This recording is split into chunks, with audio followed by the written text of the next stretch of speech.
I've always considered myself a lucky person. Not lottery-winning lucky, but I tend to stumble into small miracles here and there. Free coffee when I'm broke, perfect parking spots on busy streets, that kind of thing. Still, I never expected my good fortune would lead me to share an apartment with a ghost. Then again, life has a way of surprising you, especially when you're desperately hunting for cheap rent in a city that charges half your soul for a studio. It all started the day I found the listing for a one-bedroom apartment on Chestnut Avenue.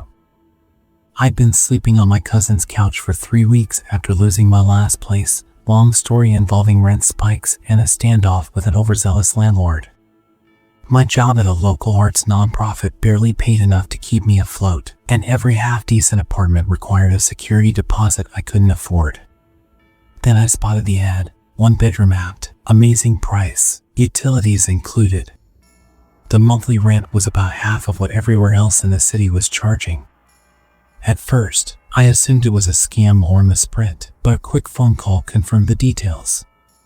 The landlord, Mr. Dawson, was surprisingly straightforward.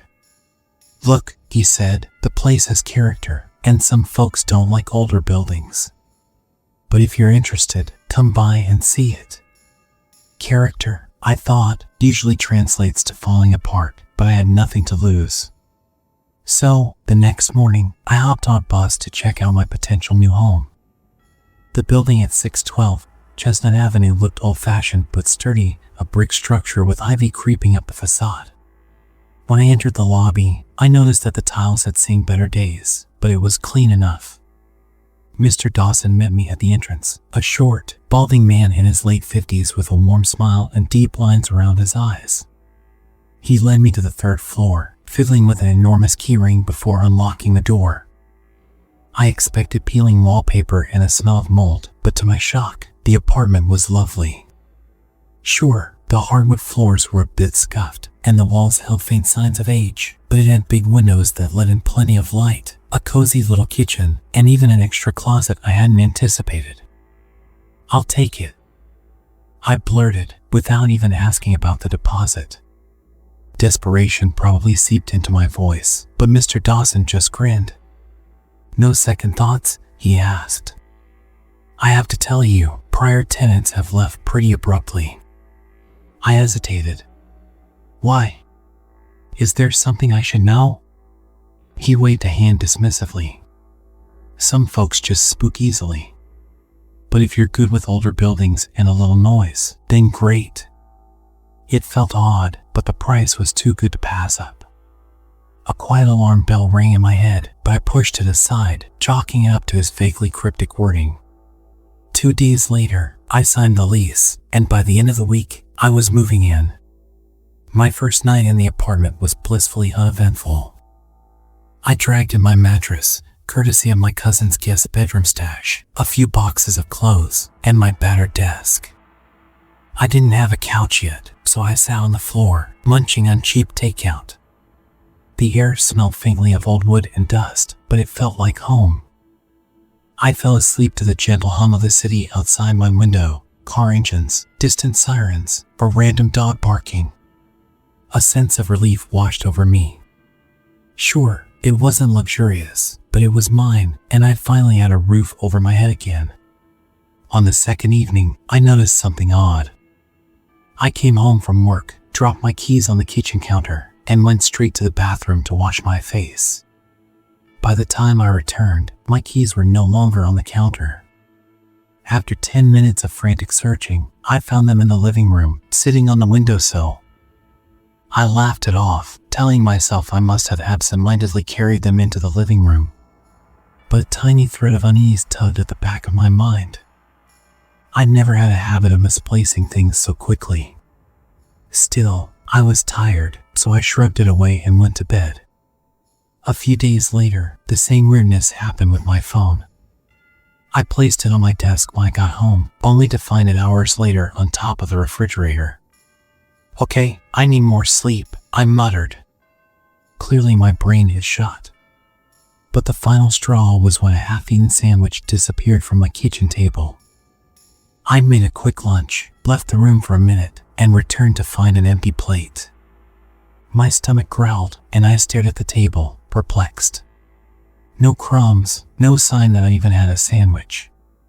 The bizarre part was that the plate itself looked almost polished. I started to wonder if I was sleepwalking or dealing with some form of stress-related forgetfulness. Maybe I ate the sandwich and simply forgot. But that felt unlikely, and it left me with a disquieting sense that I wasn't alone. It was the following week when I finally understood why Mr. Dawson had trouble keeping tenants.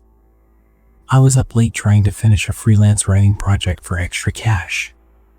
The apartment was silent except for the clicking of my keyboard. Around midnight, I heard a faint voice. At first, I thought it was the TV in a neighboring apartment. But then, it came again, distinctly coming from my living room. "You call that a thesis statement?" the voice murmured, dripping with skepticism. I froze, heart pounding. Slowly, I stood up and crept into the living room. Nothing. Dark walls, a second-hand lamp, my few belongings, but no sign of anyone else. "Guess not," the voice said again, right behind me. I yelped and spun around, my stomach lurching. Standing there, or rather, hovering there, was the translucent figure of a young man, maybe in his late 20s, wearing what looked like sweatpants and a faded band t-shirt. He was a ghost, no doubt about it, slightly transparent, his edges hazy, and a faint glow outlining his form. I wanted to run, to scream, to do anything but stand there like an idiot. My heart hammered in my chest. Instead, all I managed was a strangled, Who are you?" He shrugged casually, floating a few inches above the floor. "Name's Peter. To meet you, new roomie." My body locked up with fear, but my mind raced through possibilities. A hallucination? Some elaborate prank? But the details were too precise. I could see the faint outline of text on his t-shirt. His sweatpants had a small tear at the knee. This had to be real, or I was losing my mind in a big way. "Roomie?" I croaked. Peter gave me a ghostly grin. "Yep. I guess Dawson neglected to mention me. He usually does. Doesn't want to scare people off." I couldn't speak. My mouth opened and closed like a fish gasping for air. Finally, I managed, Are you going to hurt me?" He made a dismissive gesture. "Hurt you? Nah. Why would I do that?" I blinked in disbelief. "Because you're a ghost? Not all ghosts are vengeful, you know. Some of us are just stuck." It took a minute for my breathing to settle. Eventually, I squeaked, "So you're haunting this apartment?" He shrugged again. "More like living here. After living. I died in this place a few years ago. Don't worry, it was just a dumb accident.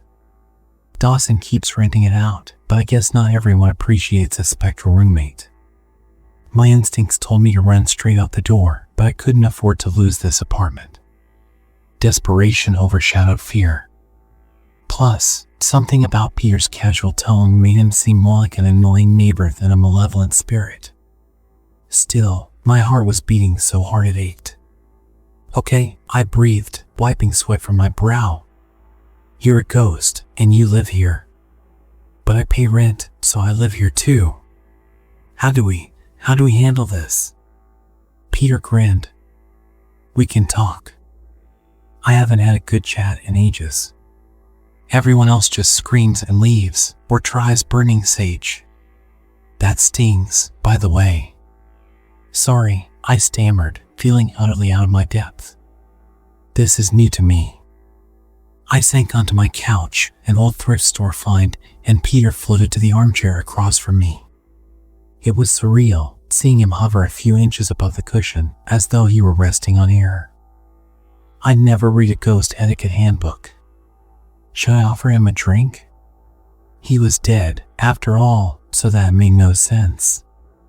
"Let's set some ground rules," I finally managed, adopting a practical tone to hide my trembling nerves. "First, if we're going to coexist, no scaring me on purpose." "Deal," he agreed, nodding. "But can I still make jokes?" It gets boring. I hesitated. As long as you don't, try to possess me or anything. He snorted. That's more poltergeist territory. I'm just a ghost with too much free time. And my mind word. Stop moving my stuff around, okay? I keep losing my keys. And was it you who took my sandwich? Peter's face lit up in a sheepish grin. Sorry. I can't really eat, but I can kind of absorb the essence of food. It tastes like memories, if that makes sense. I didn't think you'd mind. Well, I do mind, I said, exhaustion creeping into my voice. I'm on a tight budget, and losing food is not cool. He held up his hands, translucent palms facing me. I hear you.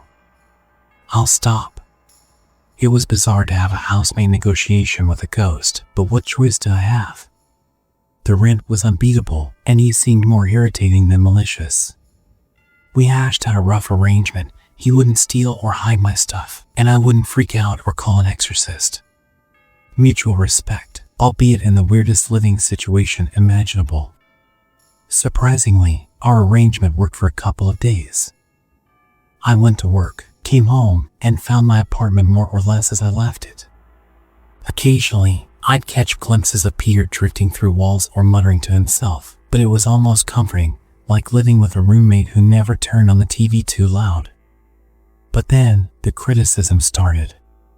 Subtle at first, then more open. One Saturday afternoon, I decided to binge watch a trashy reality show in my pajamas. Peter appeared halfway through the second episode, arms folded across his chest. Seriously? Another episode of Paradise Mansion? He asked, his tone dripping with judgment. I had paused, startled. Yeah, so? It's my day off. I can watch whatever I want. He rolled his eyes. If you spent half this time working on your writing, you'd finish your novel by now. My cheeks flushed. It was true. I'd been procrastinating on a side writing project for months. But hearing it from a ghost? How do you even know about my novel? He pointed vaguely at my desk. You leave your notes lying around. I read them sometimes. You've got talent, but you're lazy. I bristled. Excuse me? Hey, I'm not trying to be rude, he said, floating closer. But come on. You complain about being broke, yet here you are, wasting hours on junk TV. Seems like you'd want to hustle on that project, maybe make some extra income. My temper flared, but a small part of me acknowledged he had a point. Fine, I snapped. I'll watch my trashy show in peace, and then I'll write, okay? I don't need a dead guy telling me how to live. He shrugged, unbothered by my remark. Just a suggestion. It wasn't just a commentary on my entertainment choices.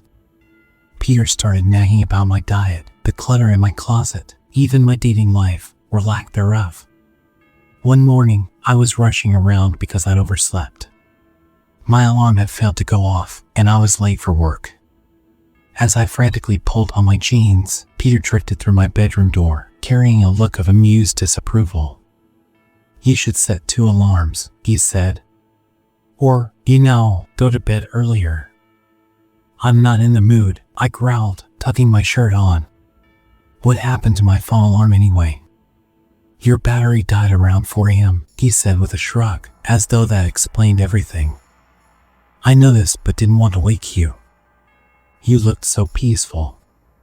Peaceful? Are you kidding? I fumed, yanking open drawers. I've got a staff meeting in half an hour. Peter watched as I nearly tripped over a shoe.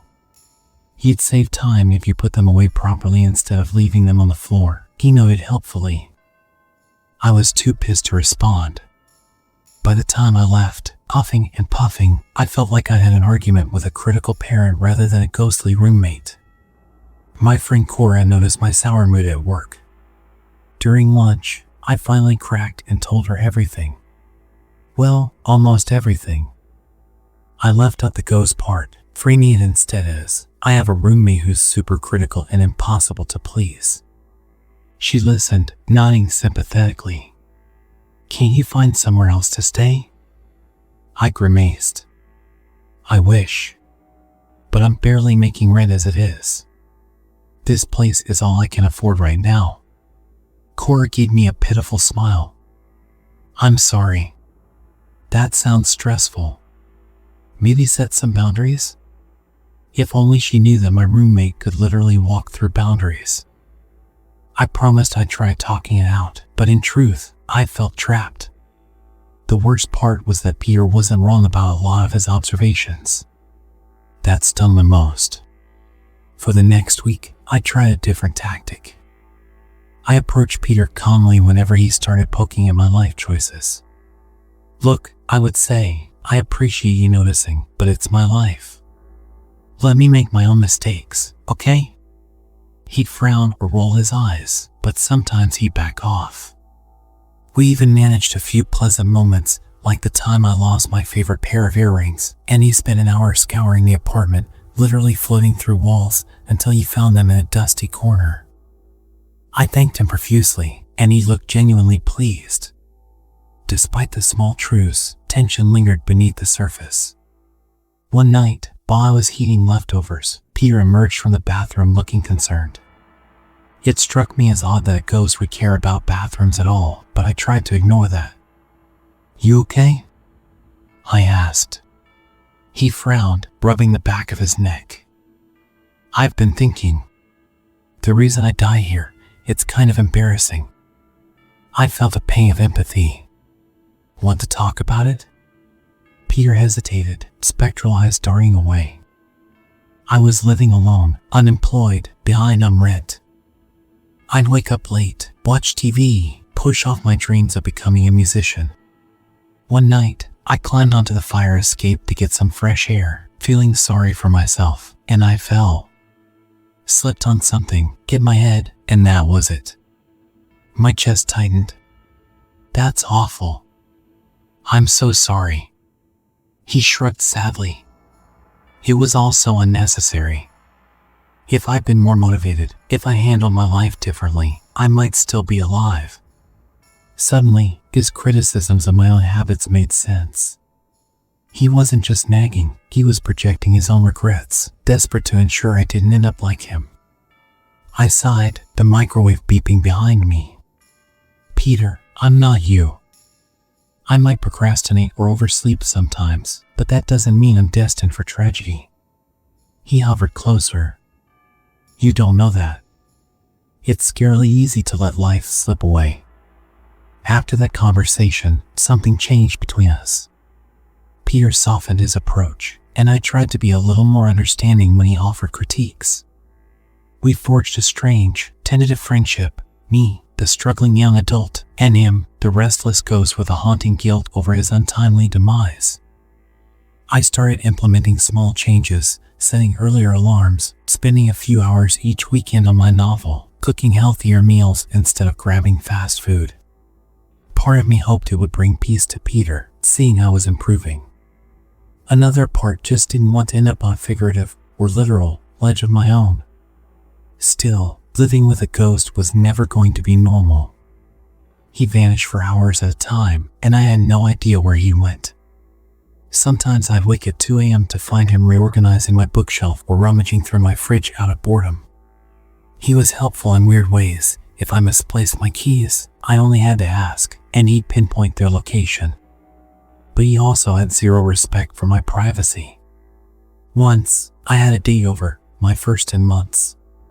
Midway through the evening, I sensed Peter lurking in the corner, invisible to my date, but absolutely there. I glared in that direction, mouthing go away, but I wasn't sure if he listened. My date left early, complaining that the vibe felt off. I couldn't argue. Peter might not have been malevolent, but he had a mischievous streak. Sometimes, if I snoozed my alarm too many times, he'd flicker the lights on and off until I got up. Once, while I left dirty dishes piling in the sink, he levitated them into the bathtub. I came home to find my plates and cups floating midair, seemingly scolding me. Okay, I get it, I yelled, grabbing them from the tub. I'll wash them, geez. He'd appear behind me with a smug grin. You know, you can soak them first. Makes scrubbing easier. In an odd way, it pushed me to be more responsible with daily chores. I kept telling myself I didn't want another dish levitation fiasco. But I also recognized a kernel of gratitude, like I had an annoying older sibling pushing me towards self-improvement, albeit in the most aggravating ways possible. Still, no matter how many small improvements I made, Peter's presence wore me down. I began longing for solitude, a space that was truly mine. Even the most well-intentioned ghost can be overwhelming when they comment on your every decision. A boiling point came on a Sunday morning. I'd been up late the night before, catching up on freelance work. I wanted nothing more than to sleep in a bit, then enjoy a slow start to my day. Instead, I awoke to the sound of my bedroom curtains swishing open. Sunlight blasted my face. Peter hovered by the window, waving a translucent hand at me. Rise and shine. You said you wanted to run this morning, remember? Groaning, I sat up, my head throbbing. Peter, can't I just have one day off? His expression hardened. That's what you said last weekend. Heat flared in my chest. I'm an adult. I don't need you micromanaging me. He folded his arms. I'm trying to help. You keep talking about wanting to get in shape, wanting to write, wanting a better life. But talk without action is meaningless. That stung. My jaw clenched. Stop acting like you're my life coach. You're a ghost. You made your mistakes, and I'm sure it's awful, but I can't live under constant scrutiny. He opened his mouth to retort, but I cut him off, voice shaking with anger and exhaustion. You don't understand what it's like to be alive. I have bills, I have stress. Sometimes, I just want to rest. That doesn't mean I'm failing at life. And you're not my guardian angel, you're just a nosy roommate who's overstayed his welcome. I regretted the words as soon as they were out, but it was too late. Peter's face twitched, pain flickering in his spectral eyes. Then he vanished, leaving me with a tightness in my chest. I stared at the spot where he'd hovered, still gnawing at me. Days passed, and Peter didn't show. The apartment felt empty, ironically more like I'd expected an apartment to feel. No flickering lights, no hidden keys, no unsolicited advice. At first, it was a relief. I slept in, left my dishes in the sink, and watched hours of mindless TV without anyone rolling their eyes. Yet a strange loneliness crept in. The place felt too quiet. I caught myself glancing over my shoulder, half hoping to see that translucent figure with a sarcastic comment at the ready. Even my productivity sank. I'd told myself Peter's criticisms were stifling, but without his prodding, I found myself drifting. I realized, with a mix of confusion and annoyance, that I missed him. He'd become part of my routine. Curiosity took hold. Where did the ghosts go when they didn't show up to haunt you? Did they vanish from existence? Haunt other locations? I felt a pang of remorse for my harsh words. He was stuck here, if not physically, then spiritually. The last thing he needed was me telling him he had no right to exist. I started calling out to him after work. Peter? You're around? The silence that answered me was almost crushing. One evening, I made dinner, an actual home-cooked meal with vegetables and everything. I set a plate on the table for myself and an empty dish across from me, feeling foolish but also hopeful. If you can hear me, I'm sorry, I said quietly into the stillness. I know you were just looking out for me in your own twisted way. No response. The place remained eerily quiet. I ate alone, an uneasy knot in my stomach. Without him, the apartment seemed bigger, colder. I recalled how, at first, I'd been terrified by the idea of a ghost. Now, I was almost terrified by the alternative that I might have driven him away for good. Out of desperation, I confronted Mr. Dawson in the lobby one morning. "Hey," I said, cornering him by the mailboxes. You never told me about the ghost." He looked genuinely alarmed. "So you have seen him?" "Yes, and I faltered, not sure how much to reveal. "We had a falling out." He gave me a puzzled look. "A falling out? With a ghost?" I shrugged, feeling heat rise to my cheeks. "It's complicated. Do you know anything about him? Why he's here? Why he can disappear for days on end?" Mr. Dawson sighed. "I only know the basics. Poor kid died in the apartment a few years back. Tenants kept complaining about weird happenings, so they moved out. I tried contacting some spiritual mediums, but he never seemed malicious, just persistent. They said he was tethered to regrets or something." Tethered to regrets. That aligned with Peter's story. "What if he's gone now?" I asked. Dawson grimaced. "I guess he's free, maybe passed on. In that case, you can live here in peace." A pang of sorrow hit me. Peace. Sure, that was all I wanted initially. Now, it felt hollow. Another week crawled by without any sign of Peter. During that time, my own routine spiraled. I woke up late, neglected my writing, binged TV until the early hours, and let dirty dishes stack up in the sink. It was as though I was sinking into the same rut he'd once described in himself. One night, as I scrolled mindlessly through social media, my eye landed on a quote from some motivational account. "Sometimes, the only thing stopping us from changing is the discomfort doing what needs to be done." I set my phone down, heart pounding. If Peter could see me now, he'd make a snarky comment about how I was letting life slide. I realized with a jolt that part of me wanted that prodding. As irritating as he'd been, his critiques forced me to confront my own inertia. I spent the next hour tidying up, tossing garbage, sorting laundry, anything to feel productive. A swirl of emotions raged inside me, regret for lashing out, guilt for driving him away, and a new determination to prove I could be better, both for him and for myself. That night, I turned off the lights around midnight and climbed into bed. The apartment was calm, no flickering bulbs or disembodied voices. Yet I sensed something different in the air, as though a subtle shift in energy. Half asleep, I heard a faint sound, like a whisper. I couldn't make out words, but it triggered goosebumps.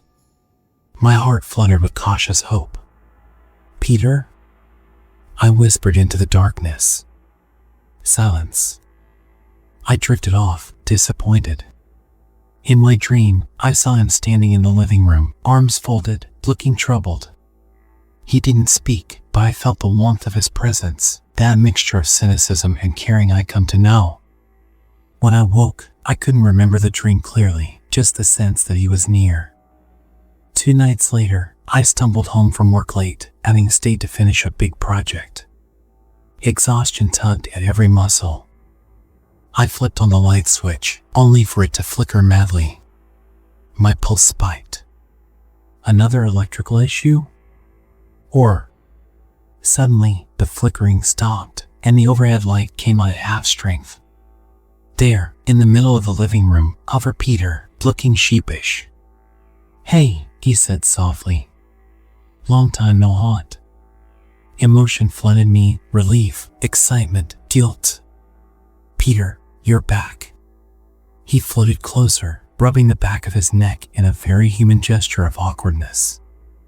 I needed to clear my head. I was upset after our fight, but I realized it's not my job to ride you all day about your life. Still, I worry about leaving you alone. I took a shaky breath. "I'm sorry I blew up. I know why you do it, why you push me. It's about what happened to you, isn't it? You're trying to make sure I don't follow in your footsteps." His eyes flickered. "Yeah, maybe I overstepped. I forget sometimes that not everyone's like me." I nodded, a wave of sympathy washing over me. You came back. I'm glad. A small smile appeared on his translucent face. I missed having a living roommate. And you're actually kind of fun when you're not ignoring your alarm clock. I laughed, the tension easing. So, we cool? He nodded. Yeah, we're cool. From that day on, we worked on striking a balance. Peter eased off the constant critiques, letting me figure out my own schedule. In return, I started making real progress on my writing, carving out time after work, setting tangible goals for myself. It felt good to be motivated from within rather than out of fear or obligation. Peter still teased me occasionally, but it came from a place of camaraderie rather than annoyance. If I left the living room messy for days, he'd drop a gentle reminder instead of levitating my possessions. If I wanted to watch garbage TV after a stressful day, he'd watch with me, tossing in sarcastic commentary that usually made me laugh rather than groan. He even helped me prepare for a job interview by playing devil's advocate, posing tough questions and poking holes in my answers until I refined them. I ended up getting the position, a small promotion with a slight pay bump, and I caught a glimmer of genuine pride in his expression when I told him. The apartment felt different. The gloominess that once clung to the walls dissipated, replaced by a cozy warmth. Friends started dropping by more often. I even confided in Cora about the whole ghost situation after a few glasses of wine. To my surprise, she believed me. Maybe it was the sincerity in my voice, or maybe she just accepted that life was full of oddities. Either way, she agreed to meet Peter, though they never quite synced up times, given his knack for disappearing when strangers arrived. I still had no clue how long he remained tethered to the apartment. Part of me worried that if he ever truly let go of his regrets, he might move on for good. But I couldn't begrudge him that peace. If anything, I wanted it for him. One Sunday, I found Peter in the kitchen, rummaging through cupboards. He couldn't exactly eat, but seemed fascinated by my cooking attempts. I was roasting vegetables, and the smell wafting through the air made him sigh wistfully. "Smells amazing," he said. "I miss actually tasting stuff." "Do you remember what your favorite food was?" I asked. "Mac and cheese," he replied with a grin. "I used to make it from scratch sometimes, but mostly the box stuff. I'd add extra butter and eat it in front of the TV." The mental image made me smile and also reminded me how normal he'd been before his accident. He wasn't always a ghost with regrets. He was a guy with dreams, flaws, and a love for lazy dinners. I lifted the tray from the oven, setting it on a warm pot holder. Steam rose, carrying the scent of seasoned carrots and potatoes.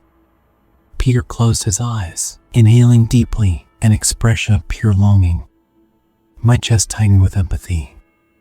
"Wanna, absorb the essence or whatever?" I joked. He shot me a thankful look, drifting closer to breathe in the aroma. It was a bittersweet moment, me, alive and well, enjoying the full palette of life's flavors, and him, forever locked out, able only to remember. Time marched on. I found a rhythm, balancing my new job responsibilities with my ongoing writing project. My novel inched closer to completion, spurred by the occasional nudge from Peter. He never forgot to remind me that life could be fleeting, but he stopped harping on every little lapse in discipline. One afternoon, out of the blue, Peter asked, "What do you see yourself doing in 5 years?" I paused, thinking. I'd like to publish my book, maybe find a better paying job or start my own nonprofit that's more aligned with my values.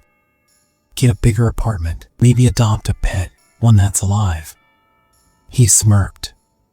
"Sounds good. Will I still be around?" I met his gaze, feeling a pang of sadness. "I don't know. Is that what you want?" He hesitated, glancing at the window where the light streamed in. "Honestly, part of me wants to be free, whatever that means for ghosts. Another part of me is afraid of the unknown." I touched the edge of the table, wishing I could give him a comforting pat on the shoulder.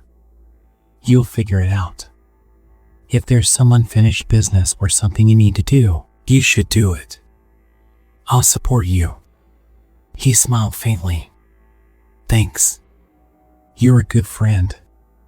If you'd told me months ago that I'd be living with a ghost roommate who offered life critiques, rummaged through my fridge, and occasionally reorganized my drawers, I would have laughed in your face.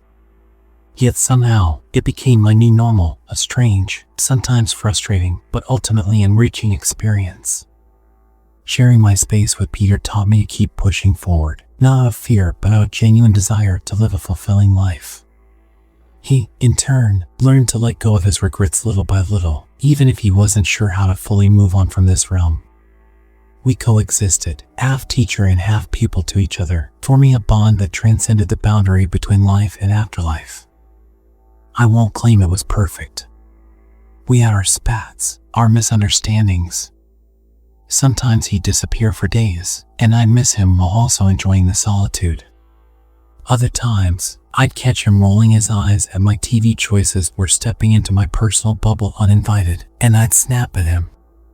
But always, we found our way back to a delicate equilibrium, like two housemates who'd learned each other's quirks and triggers. Mr. Dawson never asked questions, and I never offered answers. My rent stayed mercifully low, and I finally had enough stability to start building the life I wanted. In quiet moments, I'd reread sections of my manuscript, hearing Peter's voice in my head, encouraging me to refine a sentence or fix a plot hole. Sometimes I'd actually catch him skimming the pages over my shoulder, ghostly eyebrows arched in judgment, and we'd laugh. In time, I realized that ghosts come in many forms. Some are literal spirits who linger in the places they died, weighed down by regrets. Others are the nagging doubts within each of us, the memories we can't shake. Peter happened to be both for a while, reminding me that life is a fragile, beautiful thing, and letting it slip away is the true tragedy. I don't know what the future holds. Maybe Peter will find whatever closure he needs and vanish into whatever comes next for a restless spirit. Perhaps I'll move on to a bigger apartment or a different city, and we'll part ways amicably. Or maybe we'll keep living together indefinitely, one paying rent in cash, the other paying in intangible life lessons. What I do know is that for now, we've found a balance that works for us. I've got a stable place to call home, a job that pays the bills, and a novel that's almost finished. And if I ever start sliding into lazy habits or letting fear paralyze me, Peter's there to deliver a snide comment or flick the lights until I refocus. Sometimes, the best roommates aren't the ones you choose, they're the ones you end up with when fate decides to throw a curveball. And sometimes, that curveball is a ghost who nags you about your posture and your spending habits, but also pushes you to be a better version of yourself. In the end, I've learned to be grateful for the unexpected. Because even though sharing an apartment with a ghost was never in my 5-year plan, it might just be the strangest, most productive thing that ever happened to me.